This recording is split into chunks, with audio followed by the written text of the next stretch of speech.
Hey guys, how's it going? It's Al. Monday Night Football Showdown, single game showdown, is here on DraftKings for week 8, and we have a horrible game between the Miami Dolphins and the Pittsburgh Steelers. I'm not gonna lie to you, I'm not gonna sugarcoat it. This game is trash.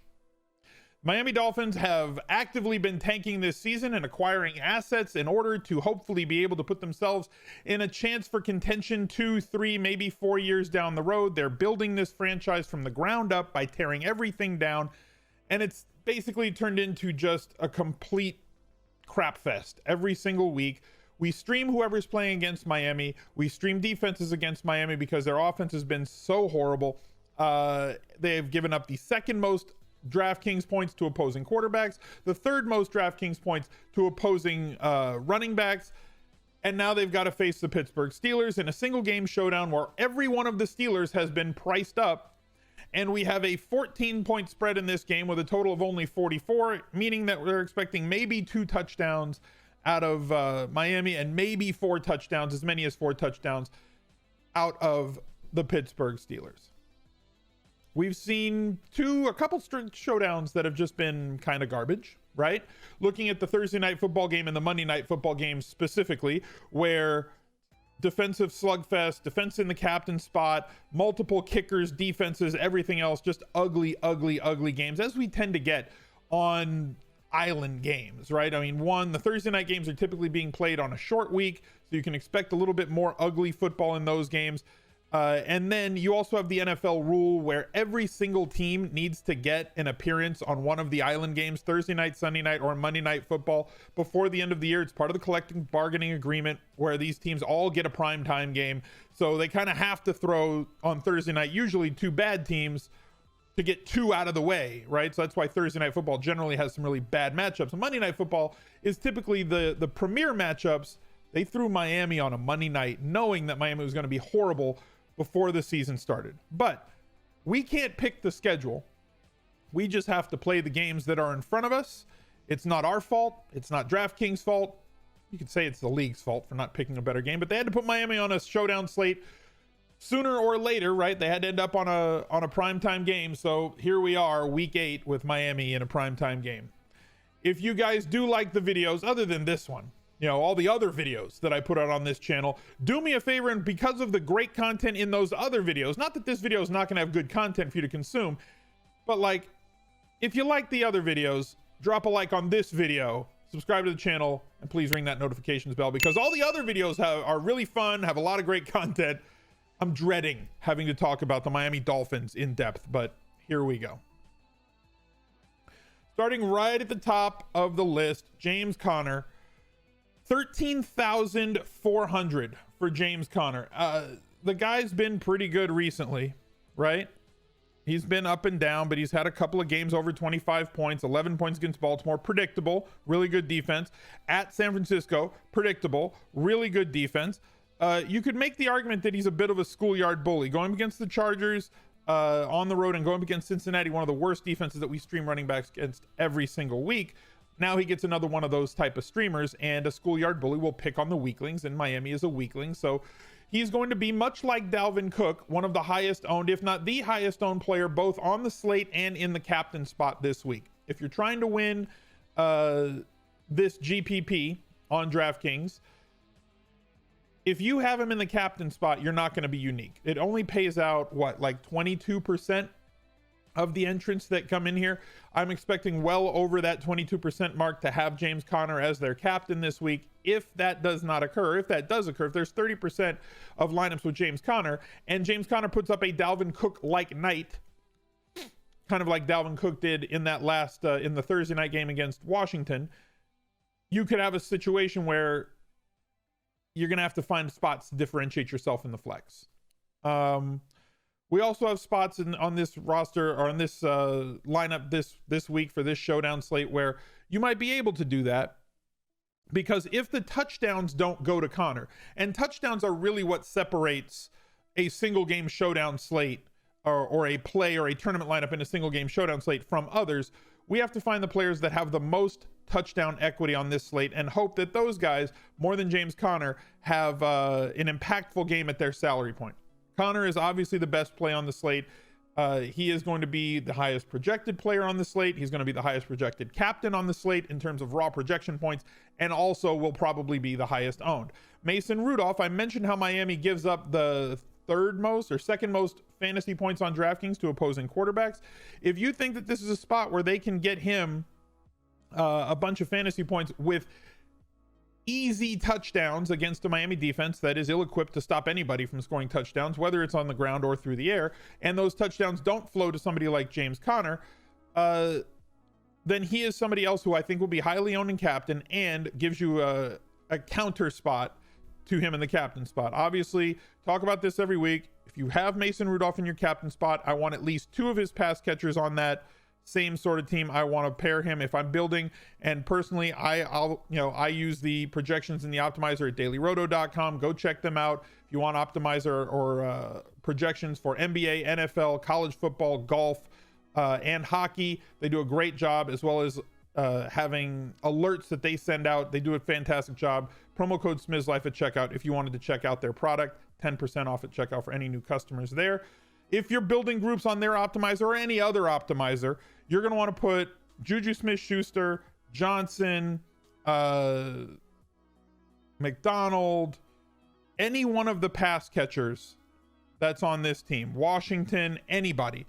You want to have them in a group and make sure that you're forcing at least 2 of those guys into every Mason Rudolph at captain lineup.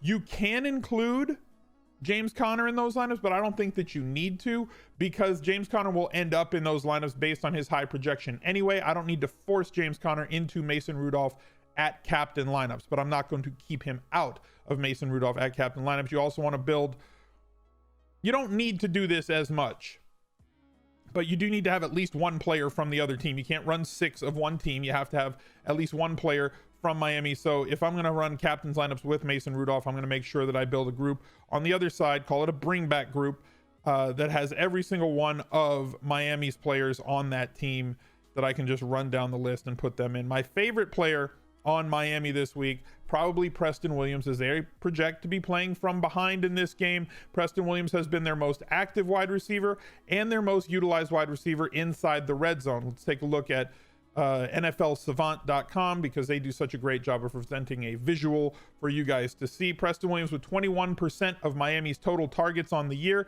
Nobody really stands out here, but he's their most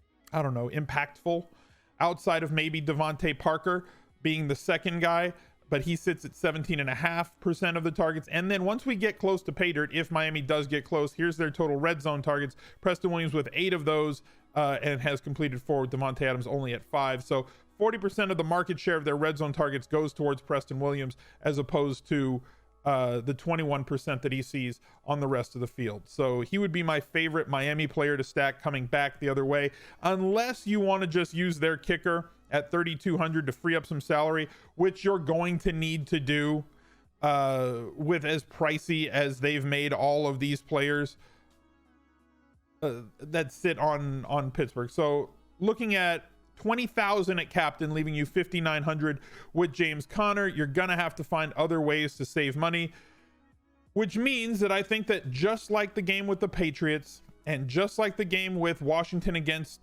Washington going up against the Minnesota Vikings, I think that this is a spot where we have to build that same group that we build every week, right? We talk about this in flex. Typically speaking, and even though it has not been typical recently, typically speaking, look at how pricey the Steelers defense, sitting at 8K for the Steelers defense going against Miami. The New England defense, I think, was 7,200. And then in the game where they were favored by 17 against Washington last Thursday, I'm not fact checking this, so like, don't tell me I'm off by 100. I believe off the top of my head that it was 6,800 or 7,400 for the Minnesota defense, and now we've got the Steelers at 8K because of how impactful those defenses have been, because of the massive mismatches that we've had on these 3 of these last 4 island games. They've really been aggressive in pricing up that defense, while the Dolphins defense sits at only 2,800. I am not setting that usual rule. Typically, if you guys have watched these videos, you know that I'm setting a rule that forces the optimizer to build me any lineup with a max of only 1 of these 4 players, the 2 kickers and the 2 defenses. In the group of lineups that was up at the top in that last game, because there was no touchdown scored, I think there was the one by Dalvin Cook. Every other bit of scoring was by a kicker, and there was a 50-yarder. I think both kickers were in the lineup that ended up winning, and the Minnesota defense. Absolutely ridiculous and an outlier. I'm going to cap this at 2 in any given lineup. I may use a Steelers captain or have a percentage of my lineups as the Steelers at captain. I'm probably not going to build kicker captain lineups. Yes, you can win by doing that, but it is so absolutely rare that it may not be useful. However, in a spot like this one, if you think that they're going to score 30 points, the Pittsburgh Steelers, and 3 touchdowns and 3 field goals, you're looking at 12 points plus 1.5. That's 16 points at your captain spot from a kicker, and it may be viable because of how pricey everything else is. But in the case that somebody like James Conner goes off for 30 fantasy points, you're not going to be able to win lineups with that by just having those guys in there. Again, if you plug something in like this and you have Johnson, and I don't think you can get Juju Smith-Schuster. You might be able to, but it's going to be iffy. Kicker 6K, that's backup quarterback range, maybe Mark Walton, right? Like, you can get things there, but I don't even know how many of my lineups I want to have 2 Miami players.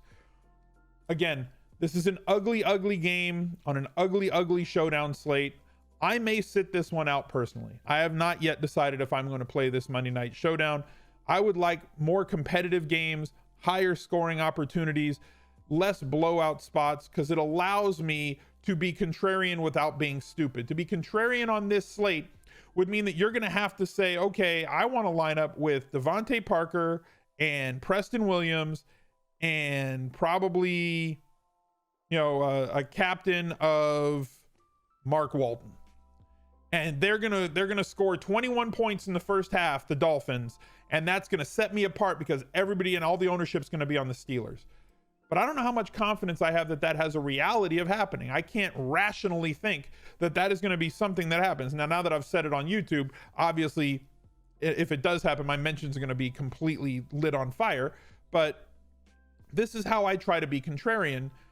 And we talked about this in multiple videos last week. I want to be contrarian without being stupid.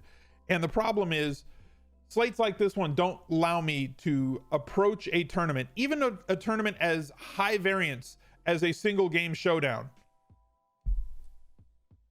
without doing something that's completely off the reservation. So it is what it is. Hopefully there's better Thursday night, Sunday night, and Monday night games to come. I will be out with NBA first looks. I will be out with a weekend recap of week 8 slate, as well as a first look all Monday. Big upload day on Monday. We'll have 3-4 videos out on Mondays for you guys to consume. So please subscribe to the channel and ring that notifications bell, because I don't want you to miss any of the great content that we come out with every single week of the NFL season here on this channel. So thank you for joining. Drop a like on the video. I'll catch you guys later.